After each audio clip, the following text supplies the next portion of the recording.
Hello everyone, welcome back to our channel Bharatiya Studies. तो आज से हम लोग एक नए चीज़ को लेकर शुरुआत करेंगे, वह है व्याकरण। आज से हम लोग हिंदी के संपूर्ण व्याकरण को सिलसिलेवार तरीके से एक एक करके पर डे एक एक वीडियो के माध्यम से पूरे व्याकरण को समाप्त कर देंगे, जिसमें हम विभिन्न प्रकार के व्याकरण से संबंधित टर्मों को समझेंगे, जिसमें सर्वनाम, लिंग, वचन, कारक, समास, संधि, अलंकार, छंद, रस और संख्या इत्यादि विभिन्न प्रकार के ऐसे टॉपिक जिनसे आपके एग्जामिनेशन में क्वेश्चंस बनते हैं, क्वेश्चंस पूछे जाते हैं, वैसे सारे टॉपिकों को हम हिंदी व्याकरण में संपूर्ण ख़त्म कर देंगे।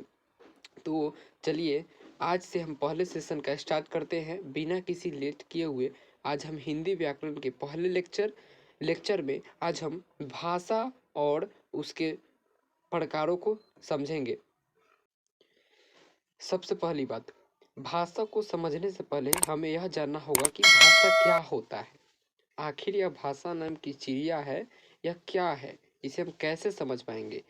तो भाषा विचारों को आदान प्रदान करने का एक साधन है। यूँ कहें कि भाषा एक ऐसा माध्यम है जिसके वजह से हम अपनी मन की बातों को किसी दूसरे के समक्ष अभिव्यक्त कर सकते हैं और वह व्यक्ति हमारी मन की बातों को समझ के हमें उसके प्रतिपुष्टि हमें प्रदान करता है। जैसे कि इस लड़की को किसी अपने मन की बातों को कहना है, तो यह इसको अपनी मन की बातों को शेयर करेगी और यह इसकी मन की बातों को समझने के बाद उस पर अपनी प्रतिपुष्टि प्रदान करेगी। यानी कि भाषा एक तरह का माध्यम है, जरिया है, स्रोत है, जिसकी माध्यम से हम लोग, जिसकी वजह से, जिसका उपयोग कर हम किसी भी तरह के विचारों को एक दूसरे के समक्ष अभिव्यक्त कर उसे आसानी से समझ सकते हैं। आगे हम बढ़ते हैं। भाषा के रूप, भाषा कितने प्रकार के होते हैं। तो भाषा मूलतः 3 प्रकार के होते हैं: लिखित भाषा, मौखिक भाषा और सांकेतिक भाषा। लिखित भाषा वैसी भाषा जो लिखित रूप से की जाती हो, वैसे भाषा को हम लिखित भाषा कहते हैं। लिखित भाषा में मूल रूप में वर्णों का प्रयोग किया जाता है।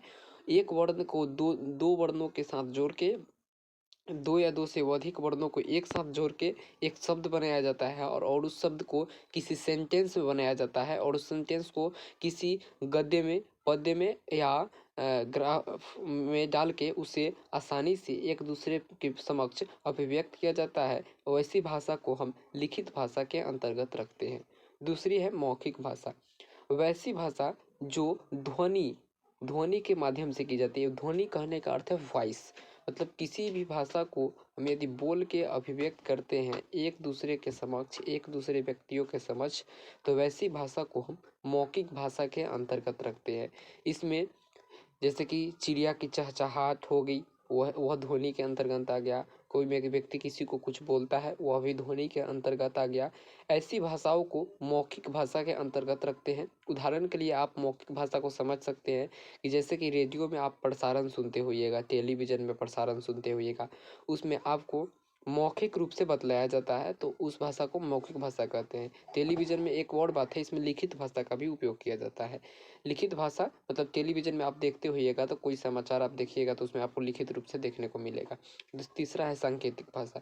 वैसी भाषा जिसमें किसी भी प्रकार के चिन्ह, संकेत इत्यादि का प्रयोग करके किया जाता हो, वैसी भाषा को हम सांकेतिक भाषा के अंतर्गत रखते हैं। जैसे कि किसी को हाथ मार के इशारा करके बाहर बुलाना, आँख मारना मतलब कि इशारा करना इत्यादि बहुत सारे ऐसे संकेत हैं जिसके माध्यम से हम सांकेतिक भाषा का उपयोग करते हैं। जैसे कि आप रोज़ सिग्नल को देखते हैं तो सिग्नल रेड होने पर आप समझ जाते हैं कि क्या हो गया, हमें आगे नहीं बढ़ना है। यानी कि किसी के विचार को आपने समझ लिया कि इसके आगे हमको अभी नहीं बढ़ना है, अभी सिग्नल रेड है, यहाँ पर नो पार्किंग है, तो नो पार्किंग के आगे आपको वहाँ पर गाड़ी को पार्क नहीं करना है। यानी कि वहाँ पर आपको संकेत दिया होता है, एक कार बनाया होता है और कार के उस पर 31 का चिन्ह होता है, जिससे आप समझ जाते हैं कि यहाँ पे नो पार्किंग है। यानी कि उसमें संकेत दिया जाता है और संकेत मात्र से ही आप उसके विचारों को समझ जाते हैं, उसकी भावों को समझ जाते हैं, तो उस तरह की भाषा को हम सांकेतिक भाषा के अंतर्गत रखते हैं। उम्मीद है कि आप इस वीडियो लेक्चर को बहुत अच्छे से समझे होंगे। यदि आप हमारे चैनल पर नए होंगे तो आप हमारे चैनल को सब्सक्राइब कर लीजिए, ताकि व्याकरण का जो हम नए सेशन स्टार्ट किए हैं हिंदी व्याकरण का, इससे आपको भली भांति परिचित हो जाए और बहुत सारे आपके जो अंदर की डाउट होगी वो सारे क्लियर हो जाए, और आपके एग्जाम में जो भी क्वेश्चंस आए आप उसे आसानी से क्लियर कर सके। तो थैंक यू। जय